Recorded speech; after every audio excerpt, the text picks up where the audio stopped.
ओम श्री स्वामी। एका छोट्याशा गावात एक गरीब भक्त राहत होता. त्याच्याकडे खायला अन्न नव्हतं, राहायला नीट घर नव्हतं. पण एक गोष्ट मात्र त्याने कधीच सोडली नाही, ती म्हणजे श्री स्वामी समर्थांवरील अढळ विश्वास. एक दिवस अशी वेळ आली की त्याच्या आयुष्याचा शेवट जवळ आला आहे असं सगळ्यांना वाटू लागलं. पण त्याच क्षणी जे घडलं ते पाहून संपूर्ण गाव थक्क झालं. स्वामी समर्थांनी त्या गरीब भक्ताची शेवटच्या क्षणी कशी मदत केली, ही हृदयस्पर्शी कथा शेवटपर्यंत नक्की ऐका, कारण या कथेत दडलेला संदेश तुमचं आयुष्यही बदलू शकतो. श्री स्वामी समर्थ. महाराष्ट्रातील एका छोट्याशा गावात गोविंदा नावाचा एक मजूर राहत होता. गाव अगदी साधं होतं. मातीचे रस्ते, कौलारू घरे, भोवती हिरवीगार शेती, सकाळी पक्ष्यांचा किलबिलाट आणि संध्याकाळी मंदिरातील घंटानाद. या गावाच्या शेवटच्या टोकाला एका जुन्या वडाच्या झाडाजवळ गोविंदाचं छोटंसं घर होतं. घर म्हणावं तर 4 मातीच्या भिंती, वर जुनं कौलारू छप्पर. पावसाळा आला की घरात पाणी टपकायचं, उन्हाळ्यात घर तापून जायचं, हिवाळ्यात थंडी अंगात शिरायची. पण त्या घरात एक गोष्ट मात्र भरपूर होती, ती म्हणजे समाधान. गोविंदाची पत्नी गंगा, 2 लहान मुलं आणि घराच्या देव्हाऱ्यात ठेवलेला श्री स्वामी समर्थांचा छोटासा फोटो. गोविंदासाठी तो फोटो नव्हता, तेच त्याचं सर्वस्व होतं. दररोज पहाटे कोंबडा आरवायच्या आधीच गोविंदा उठायचा. सर्वात आधी तो विहिरीवर जाऊन अंघोळ करायचा. ओल्या अंगाने देव्हाऱ्यासमोर उभा राहायचा. एक छोटासा तेलाचा दिवा लावायचा. हात जोडून डोळे मिटायचा आणि शांत आवाजात म्हणायचा, श्री स्वामी समर्थ, आजही माझ्या कुटुंबावर तुमची कृपा राहू द्या. मला एवढीच शक्ती द्या की मी दिवसभर प्रामाणिकपणे काम करू शकेन. ही प्रार्थना करूनच तो घराबाहेर पडायचा. गावाच्या चौकात रोज सकाळी मजूर जमा व्हायचे. ज्याला काम हवं असेल तो येऊन मजूर निवडायचा. कधी गोविंदाला काम मिळायचं, कधी मिळायचंच नाही. ज्या दिवशी काम मिळायचं त्या दिवशी घरात भाकरी आणि कांदा असायचा. ज्या दिवशी काम मिळायचं नाही त्या दिवशी फक्त पाणी पिऊन मुलांना झोपवावं लागायचं. एकदा त्याच्या मुलाने विचारलं, बाबा, आपण इतके गरीब का आहोत? गोविंदाने मुलाला जवळ घेतलं, हसत म्हणाला, बाळा, गरिबी ही कायमची नसते, पण प्रामाणिकपणा आणि श्रद्धा कायमची असते. गावात काही श्रीमंत लोक होते. त्यांना गोविंदाची भक्ती पाहून हसू यायचं. एक दिवस चौकात एक माणूस म्हणाला, अरे गोविंदा, किती वर्ष झाली रे स्वामींचं नाव घेतोस, मिळालं काय? सगळे हसू लागले. गोविंदा शांतपणे म्हणाला, मिळालं, मनाचं समाधान मिळालं. दुसरा माणूस म्हणाला, समाधान खाऊन पोट भरतं का? गोविंदाने फक्त हसून उत्तर दिलं, पोट भाकरीने भरतं, पण आयुष्य श्रद्धेने चालतं. हे ऐकून काही जण गप्प झाले, तर काही जण अजूनही त्याची टिंगल करू लागले.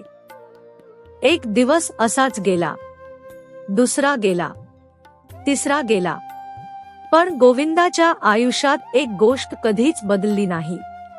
रात्री घरी आल्यानंतर तो मुलांसोबत बसून स्वामींचा जप करायचा. श्री स्वामी समर्थ, श्री स्वामी समर्थ, श्री स्वामी समर्थ. लहान मुलंही तेच म्हणू लागली. गंगाच्या डोळ्यात अश्रू यायचे. ती मनात म्हणायची, स्वामी, आम्हाला संपत्ती नको, पण माझ्या नव्याची श्रद्धा कधी कमी होऊ देऊ नका. एके दिवशी गावात एक वृद्ध साधू आले. ते प्रत्येक घरासमोर जाऊन भिक्षा मागत होते. श्रीमंतांच्या घरातून त्यांना कोणी काही दिलं नाही. ते शेवटी गोविंदाच्या घरी आले. त्या दिवशी घरात फक्त 2च भाकऱ्या होत्या, एक मुलांसाठी आणि एक गोविंदा व गंगासाठी. साधूंनी शांतपणे आवाज दिला, भिक्षा देही. गंगाने गोविंदाकडे पाहिलं. गोविंदाने क्षणाचाही विचार केला नाही. त्याने स्वतःची भाकरी उचलली आणि साधूंच्या झोळीत ठेवली. गंगा म्हणाली, तुम्ही काय खाणार? गोविंदा हसला, आज आपण पाणी पिऊ, पण दारातून कोणी उपाशी जाऊ नये. साधूंनी त्याच्याकडे बराच वेळ पाहिलं. त्यांच्या डोळ्यात एक वेगळंच तेज होतं. ते म्हणाले, बाळ, गरीब तो नसतो ज्याच्याकडे पैसा नसतो. गरीब तो असतो ज्याच्या मनात दया नसते. इतकं बोलून ते निघून गेले. गोविंदाने मागे वळून पाहिलं, पण काही क्षणांतच ते साधू रस्त्यावर कुठेच दिसेनासे झाले. तो आश्चर्यचकित झाला. मनात एक विचार चमकून गेला. हे साधे साधू होते की स्वामींचीच एखादी लीला? पण त्याने तो विचार मनातच ठेवला. त्या रात्री गोविंदा देव्हाऱ्यासमोर बसला होता. दिवा मंदपणे लुकलुक होता. त्याने स्वामींच्या फोटोसमोर डोकं टेकवलं आणि म्हणाला, स्वामी, मी काही मागत नाही, फक्त इतकंच, शेवटच्या श्वासापर्यंत तुमचं नाव माझ्या ओठांवर राहू द्या. त्याच क्षणी बाहेर जोराचा वारा सुटला. दिव्याची ज्योत हलली, पण विझली नाही. गोविंदाने त्या ज्योतीकडे पाहिलं आणि त्याच्या चेहऱ्यावर एक विलक्षण शांत स्मित उमटलं.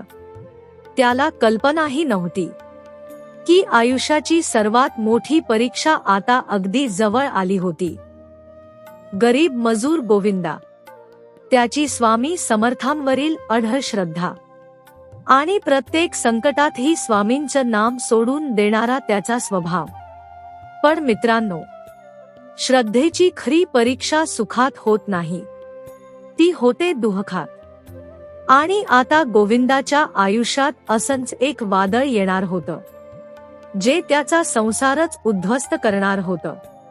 दुसऱ्या दिवशी सकाळी गोविंदा नेहमीप्रमाणे कामावर गेला. संपूर्ण दिवस कडक उन्हात दगड फोडण्याचं काम चाललं होतं. संध्याकाळी घरी परतताना त्याच्या अंगात प्रचंड ताप भरला होता. गंगाने कपाळाला हात लावला आणि घाबरून म्हणाली, अहो, अंग तर अगदी तापाने पेटलंय. गोविंदा हसत म्हणाला, काही नाही गंगा, 2 दिवस विश्रांती घेतली की बरं वाटेल. पण तो साधा ताप नव्हता. 2 दिवस गेले, ताप अजून वाढला. गोविंदाला उठून बसणं सुद्धा कठीण झालं. काम बंद झालं. घरात येणारा पैसाही बंद झाला. गंगाने घरात साठवलेलं थोडंसं धान्य काढलं. 4 दिवस कसंबसं भागलं. 5व्या दिवशी डब्यात एक मूठ पीठही उरलं नव्हतं. ती देव्हाऱ्यासमोर बसली. डोळ्यातून अश्रू वाहत होते. ती म्हणाली, स्वामी, आमच्याकडून काही चूक झाली असेल तर शिक्षा मला द्या, पण माझ्या मुलांना उपाशी ठेवू नका. त्या रात्री लहान मुलगी आईला म्हणाली, आई, आज भाकरी नाही का? गंगाच्या घशात शब्द अडकले. तिने मुलीला मिठी मारली. बाळा, आज आपण स्वामींचं नाव घेऊ. उद्या ते काहीतरी मार्ग काढतील. मुलगी निरागसपणे म्हणाली, स्वामी खरंच येतील का आई? गंगाच्या डोळ्यातून अश्रू ओघळले. हो बाळा, ते उशीर करतील, पण कधीच विसरणार नाहीत. हे सगळं गोविंदा अंथरुणावरून ऐकत होता. त्याच्या डोळ्यात वेदना होत्या, पण ओठांवर एक शब्द, श्री स्वामी समर्थ. दुसऱ्या दिवशी गंगाने गावातील वैद्याला बोलावलं. वैद्याने नाडी पाहिली, काही औषधं दिली. आणि म्हणाला, औषध वेळेवर द्या, पण यांना भरपूर पौष्टिक अन्न लागेल. गंगा मनातच हसली. जिथे भाकरीच नाही तिथे पौष्टिक अन्न कुठून आणायचं. त्या संध्याकाळी गोविंदाने आपल्या दोन्ही मुलांना जवळ घेतलं. त्यांच्या डोक्यावर हात फिरवला. चांगले माणूस बना, खोट बोलू नका, आणि संकट कितीही मोठं असलं तरी स्वामींवरचा विश्वास सोडू नका. मुलं रडत होती, गंगा रडत होती. घरातील वातावरण पाहून शेजाऱ्यांच्याही डोळ्यात पाणी आलं. पण गोविंदाच्या चेहऱ्यावर भीती नव्हती, फक्त शांत स्मित होतं. कारण त्याला खात्री होती, माझे स्वामी मला कधीच एकटं सोडणार नाहीत. बाहेर मुसळधार पाऊस कोसळत होता. विजांच्या कडकडाटाने संपूर्ण गाव हादरत होतं. गोविंदाचा श्वास मंदावत चालला होता. गंगा देव्हायासमोर रडत बसली होती. आणि तेवढ्यात दारावर 3 वेळा टकटक झाली. टक टक टक. गंगाचं हृदय जोरात धडधडू लागलं. तिने थरथरत्या हातांनी दार उघडलं. दारासमोर एक वृद्ध संन्यासी उभे होते. अंगावर भगवी वस्त्र, हातात कमंडलू, पायात खडावे, डोळ्यात विलक्षण तेज, चेहऱ्यावर अपार शांतता. इतक्या मुसळधार पावसातही त्यांच्या अंगावर पावसाचा एक थेंबही नव्हता. गंगा काही क्षण त्यांच्याकडे पाहतच राहिली. संन्यासी प्रेमाने म्हणाले, बाळ, घाबरू नकोस, मी गोविंदाला भेटायला आलो आहे. गंगाने त्यांना घरात घेतलं. ते सरळ गोविंदाच्या अंथरुणाजवळ गेले. गोविंदाने डोळे उघडले. समोर त्या तेजस्वी संन्याशांना पाहताच त्याच्या डोळ्यातून अश्रू वाहू लागले. त्याने थरथरत्या आवाजात म्हटलं, स्वामी. संन्याशांनी फक्त हलकमसं स्मित केलं. त्यांनी गोविंदाच्या डोक्यावर हात ठेवला. त्या स्पर्शाने गोविंदाच्या चेहऱ्यावर विलक्षण समाधान उठलं. गंगा आणि मुलं आश्चर्याने ते दृश्य पाहत होती. संन्याशांनी कमंडलूतून थोडं तीर्थ काढलं, गोविंदाच्या ओठांवर ठेवलं. नंतर आपल्या झोळीतून तुळशीचं पान काढलं, ते त्याच्या हातात ठेवलं आणि शांत आवाजात म्हणाले, बाळ, तुझी भक्ती आम्हाला मान्य झाली आहे. तू आयुष्यभर काही मागितलं नाहीस. आज आम्ही स्वतः तुझ्याकडे आलो आहोत. गोविंदाच्या डोळ्यातून अश्रू थांबत नव्हते. तो म्हणाला, स्वामी, माझ्यासाठी काही नको. फक्त माझ्या बायकोला आणि मुलांना कधीही एकटं सोडू नका. संन्याशांनी त्याचा हात हातात घेतला आणि म्हणाले, ज्याची जबाबदारी आम्ही घेतो त्याची चिंता भक्ताने करू नये. तुझा संसार आमच्या कृपेत आहे. हे शब्द ऐकताच गोविंदाने शांतपणे डोळे मिटले. त्याच्या ओठांवर शेवटचा उच्चार उमटला, श्री स्वामी समर्थ. घरात एक विलक्षण शांतता पसरली. गंगाला समजलं, गोविंदाचा देह शांत झाला होता. ती रडू लागली. मुलं वडिलांना मिठी मारून रडत होती. पण त्या संन्याशांच्या चेहऱ्यावर दुःख नव्हतं, फक्त करुणा होती. काही क्षणांनी त्यांनी गंगाला जवळ बोलावलं. बाळ, रडू नकोस. जो स्वामींच्या नामात विलीन होतो तो कधी मरत नाही. त्याचा देह जातो, पण त्याची भक्ती अमर राहते. गंगा त्यांच्या पायावर कोसळली. महाराज, तुम्ही कोण? संन्याशांनी फक्त एवढंच उत्तर दिलं, ज्याला तुझ्या नव्याने आयुष्यभर हाक मारली तोच आज त्याला घ्यायला आला. इतकं बोलून ते दाराकडे वळले. गंगा त्यांच्या मागे धावत बाहेर आली. पण बाहेर कोणीच नव्हतं. वादळ तसंच होतं. पाऊस तसाच कोसळत होता. पण ते तेजस्वी संन्यासी क्षणात अदृश्य झाले होते. गंगाने आजूबाजूला पाहिलं. दूरदूरपर्यंत कोणाचाही मागमूस नव्हता. तिला तेव्हा जाणवलं, ही साध्या माणसाची भेट नव्हती. ती पुन्हा घरात आली. गोविंदाच्या चेहऱ्याकडे पाहिलं. आजारीपणाच्या सर्व खुणा नाहीशा झाल्या होत्या. त्याच्या चेहऱ्यावर तेज होतं, ओठांवर मंद स्मित होतं आणि हातात अजूनही तुळशीचं पान होतं. देव्हाऱ्यातील दिवा पूर्वीपेक्षा अधिक तेजाने प्रज्वलित होत होता. संपूर्ण घरात चंदनाचा सुगंध दरवळत होता. गंगाने अश्रूंनी भरलेल्या डोळ्यांनी स्वामींच्या फोटोसमोर नमस्कार केला आणि हळू आवाजात म्हणाली, स्वामी, तुम्ही खरंच आलात. रात्रभर गंगाच्या डोळ्यात झोप नव्हती. ती गोविंदाच्या शांत चेहऱ्याकडे पाहत बसली होती. बाहेरचं वादळ आता थांबलं होतं. पहाटेचे पहिले किरण घरात पडू लागले. शेजाऱ्यांना गोविंदाच्या निधनाची बातमी समजली.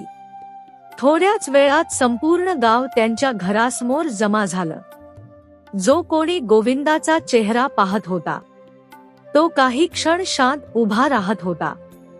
कारण मृत्यू असूनही त्याच्या चेहऱ्यावर विलक्षण तेज होतं.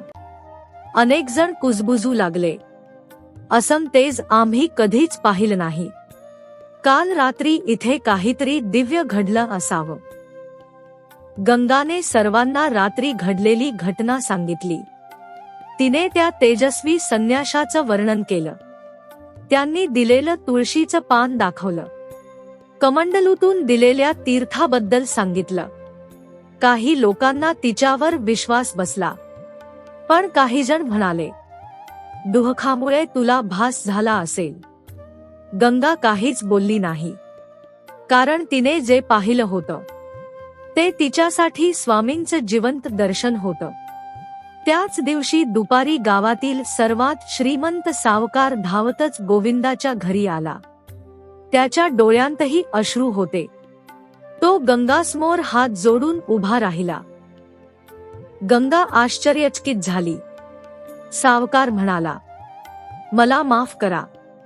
मी आयुष्यभर गोविंदाची थट्टा केली, पण आज पहाटे मला एक अद्भुत स्वप्न पडलं. गावातील सगळे लोक शांत झाले. सावकार पुढे म्हणाला, स्वप्नात एक तेजस्वी महापुरुष दिसले. ते म्हणाले, गोविंदा आमचा भक्त होता. आता त्याचा संसार तुझ्या स्वाधीन आहे. त्याच्या कुटुंबाला कधीही दुःख होऊ देऊ नकोस. मी घाबरून जागा झालो आणि लगेच इथे आलो. हे ऐकताच गावात एक कुजबूज सुरू झाली. ज्यांनी गोविंदाची टिंगल केली होती त्यांची मान खाली गेली. सावकाराने त्याच दिवशी गंगाला काही धान्य दिलं. मुलांच्या शिक्षणाची जबाबदारी घेतली. राहण्यासाठी घर दुरुस्त करून दिलं आणि म्हणाला, आजपासून तुम्ही एकटे नाही. हळूहळू दिवस बदलू लागले. गोविंदाचा मुलगा अभ्यासात खूप हुशार निघाला. मुलगीही चांगली शिकू लागली. गंगा रोज सकाळी स्वामींच्या फोटोसमोर दिवा लावत होती. ती प्रत्येक वेळी एकच वाक्य म्हणायची, स्वामी, तुम्ही दिलेला शब्द पाळलात. काही महिन्यांनी गावात स्वामी समर्थांचा नामसप्ताह आयोजित करण्यात आला. त्यात गावातील वृद्ध मंडळी गोविंदाची कथा सांगू लागली. लोकांच्या डोळ्यात पाणी यायचं. आजही असं म्हणतात, त्या गावात जेव्हा जेव्हा संकट येतं तेव्हा लोक गोविंदाची आठवण काढतात आणि श्रद्धेने म्हणतात, श्री स्वामी समर्थ. कारण त्यांना विश्वास आहे, खरी भक्ती कधीही वाया जात नाही.